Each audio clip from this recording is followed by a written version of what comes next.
Assalamualaikum warahmatullahi wabarakatuh. Kembali lagi bersama saya Nisa dan saya Bahri. Di episode Sapo Sobat kali ini kita angkat tema yang semakin relevan dengan era digital, yaitu elektronik akta cerai. Kalau dulu masyarakat itu harus datang ke pengadilan untuk mengambil akta cerai. Nah sekarang masyarakat nggak perlu datang lagi karena sudah ada elektronik akta cerai. Banyak yang belum tahu bahwa Pengadilan Agama Batu Sangkar sudah mulai menerbitkan akta cerai dalam bentuk elektronik yang bisa diunduh secara resmi dalam sistem online. Nah, untuk membahas ini, kita sudah mengundang dua narasumber kita, yaitu Yang Mulia Ibu Dina Eka Fatma selaku Ketua Pengadilan Agama Batu Sangkar dan Uda Rahmat Hidayat SH selaku admin akta cerai atau petugas produk pengadilan di PTSP Pengadilan Agama Batu Sangkar. Selamat siang Ibu. Siang. Ibu boleh bantu jelaskan tentang apa sih elektronik akta cerai itu, Ibu? Iya, boleh. Jadi akta cerai elektronik itu adalah dokumen akta cerai resmi dalam format digital yang diterbitkan oleh Pengadilan Agama setelah perceraian memiliki kekuatan hukum tetap. Apakah akta cerai elektronik ini sah secara hukum, Bu? Ya, akta cerai elektronik itu sah secara hukum karena diterbitkan oleh Pengadilan Agama yang dilengkapi dengan tanda tangan elektronik. Kemudian juga adanya kode QR code yang untuk verifikasi keasliannya. Oke, kalau para pihak setelah bercerai di kantor kita, pengurusannya sudah selesai, kemudian mereka mendapatkan elektronik akta cerai, Ibu, itu bisa memang digunakan di instansi-instansi lain, Bu, seperti ke KUA, ke Capil, dan lain-lain, Ibu? Ya, bisa, karena itu sesuai dengan regulasi dari Mahkamah Agung dan Dirjen Badilak. Akta cerai elektronik itu memiliki kekuatan hukum yang sama dengan akta cerai fisik. Nah, ini kan mereka dapatnya kan dokumen elektronik, dapat di gadget mereka masing-masing. Terus misalnya mereka ngeprint di rumah, emang sah itu, Ibu? Ya, sah, asalkan file yang didapat itu adalah asli dari sistem pengadilan atau dia mempunyai kode QR yang valid, maka akta cerai tersebut sah dan berlaku. Berarti itu para pihaknya nggak perlu datang ke pengadilan lagi untuk ambil fisik dari akta cerainya, ya, Bu? Ya, betul sekali. Gimana kalau ada yang meragukan keabsahan dari elektronik akta cerai ini, Bu? Itu bisa dicek melalui kode QR atau link verifikasi dari dokumen akta cerai tersebut. Ketika data tersebut benar, berarti dokumen itu asli. Sekarang kita ke Uda Rahmat. Dari sisi teknisnya, bagaimana sistem elektronik akta cerai ini berjalan? Elektronik akta cerai itu sudah terintegrasi dengan sistem informasi penelusuran perkara. Kemudian pada akta cerai elektronik ini menggunakan BSRE atau tanda tangan dari Balai Sertifikasi Elektronik sebagai unit pelaksana dari Badan Cyber dan Sandi Negara, sehingga keamanan dan keabsahannya sudah sangat terjamin. Nah, lantas gimana caranya para pihak ini mengetahui bahwa akta cerai mereka ini udah terbit nih, udah? Nah, pertanyaannya sangat menarik. Jadi setelah putusan dari suatu perkara tersebut berkekuatan hukum tetap atau inkrah, maka Mahkamah Agung akan mengirimkan notifikasi ke WA masing-masing. WA yang sudah didaftarkan saat mendaftar perkara itu bahwa akta cerai sudah dapat diterbitkan atau dapat diunduh oleh para pihak secara mandiri.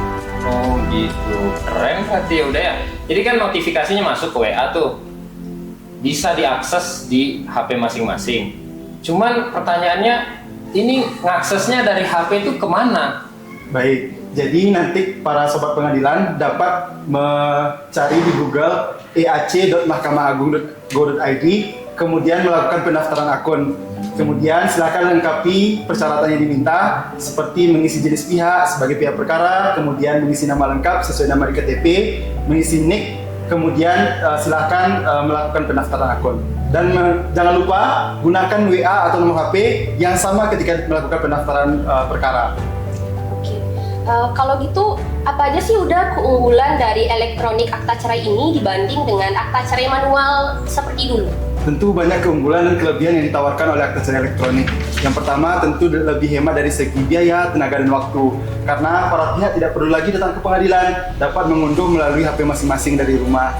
Kemudian yang kedua pastinya lebih ramah lingkungan, karena kita menekan penggunaan kertas sangat sejalan dengan misi paperless government. Kemudian yang ketiga, keamanan dan keaslian sangat terjamin karena sudah menggunakan tanda tangan elektronik dari BSRE sebagai badan pelaksana dari Badan Cyber dan Sandi Negara.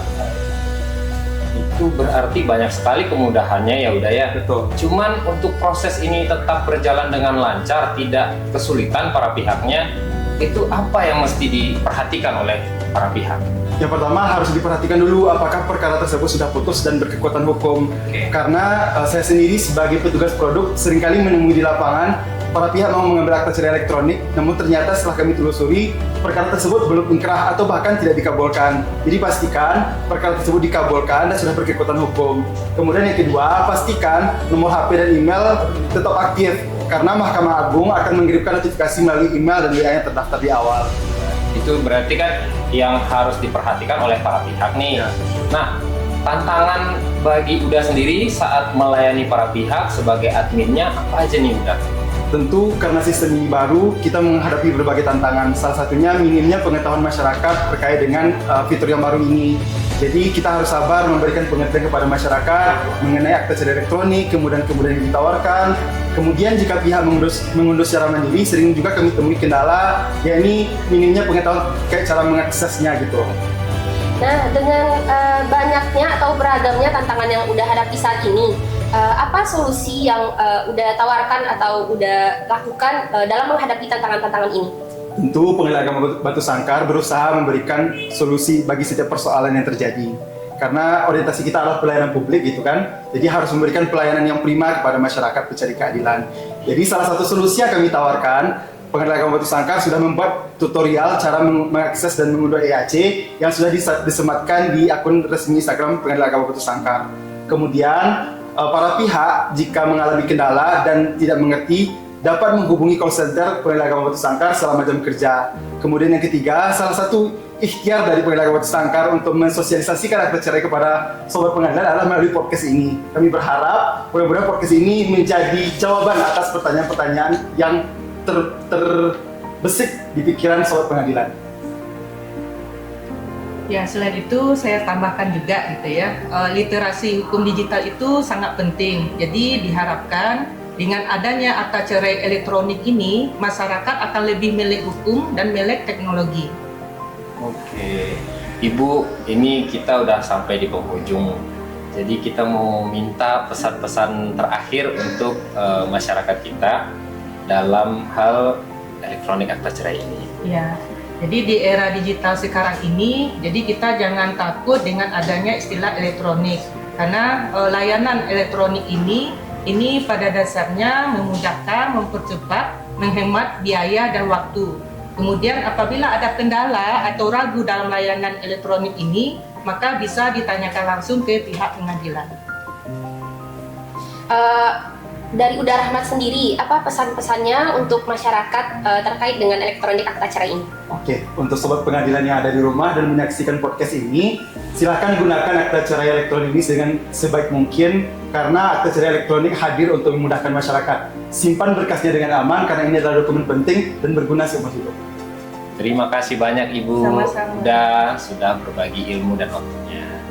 Semoga dengan adanya podcast ini, teman-teman sobat peradilan makin paham, makin cerdas, dan makin siap menghadapi era digital di dunia hukum. Saya Nisa. Saya Fahri. Sampai jumpa di episode selanjutnya. Wassalamualaikum warahmatullahi wabarakatuh.